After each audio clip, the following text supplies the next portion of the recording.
Hello everyone. Today's devotional reading will be from the Gospel of Matthew, chapter 6, verses 16 through 18, where it is written, "Moreover, when you fast, do not be like the hypocrites, with the sad countenance, for they disfigure their face, that they may appear to men to be fasting. Assuredly, I say to you, they have their reward.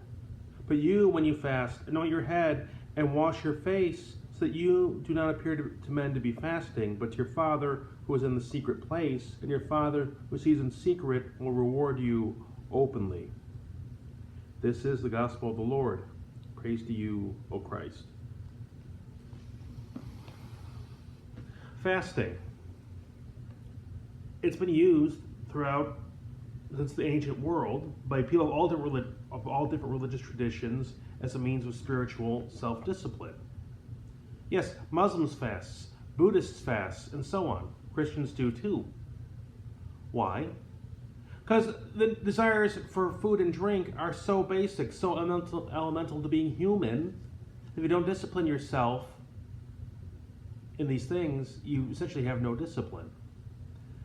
And since God is higher, God is deeper than our base urges, we must learn how to control them. Which is why people, even those who aren't Christian, have been doing this since the Stone Age as a spiritual practice. And here's the metaphor people give, Christian or otherwise. That if there's two bratty and spoiled kids in the household and you give in to their whims, pretty soon they're running the place. As a loving parent, you set boundaries and have discipline and so on, so they learn to control themselves and will go on. And you'll go on not just to have a more peaceful home, but they'll become successful adults and not adult children, essentially, or not kids who never grew up. And I laugh. People say, Catholics don't eat meat on Fridays. Oh, do they like fish? That's not really that intense. The Orthodox Church in the East, they go no meat, no dairy, no fish, no eggs. Essentially vegan Wednesdays and Fridays all year. And for the entire 40 days of Lent, they're essentially vegan. How's that for discipline? And people in the Muslim world, during the month of Ramadan, they don't eat or drink anything during the daylight hours. So it's in December, it's not too bad. If Ramadan's in June, oh boy. And what they wake up at night and have this great family feast in the middle of the night, then go back to bed.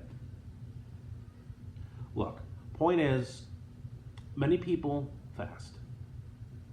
I know in the Protestant world it's not a big deal, but the point is, in your own life, just for a day, no food, no drink, or just something you really like, whether it's dairy, candy, meat, whatever, go without. And say, yes, Jesus went to the cross. I know I can't add to what he's done, but what I can do is discipline myself. So I'm not going about my whims, but I'm trying my best to follow him and be disciplined about it. And since food and drink are the most elementary passions, that's what you try to control. And that's a start. If you control your appetite for food and drink, well, then you can go on to control your, I don't like that person, but I must forgive them. And since you built up your discipline, well, then you can do it. Or I'd love to hold my tongue, but I can't. Yes, I can, because I built up my discipline through fasting. Now I'm holding on my tongue. You see, fasting is not just some weird esoteric practice. There's definitely discipline that comes in there and builds things up. So don't speak ill of the Catholics and the Orthodox when they fast, and realize it's a very good practice, and if God's calling you to it, by all means do it. But as Jesus says in the text, don't do it to showboat. Don't do it to show off. Don't even tell anyone. You and God know that's enough. Let us close with prayer. Lord, please increase our discipline, increase our obedience to you, and it's by fasting, God, guide us on that path. Amen.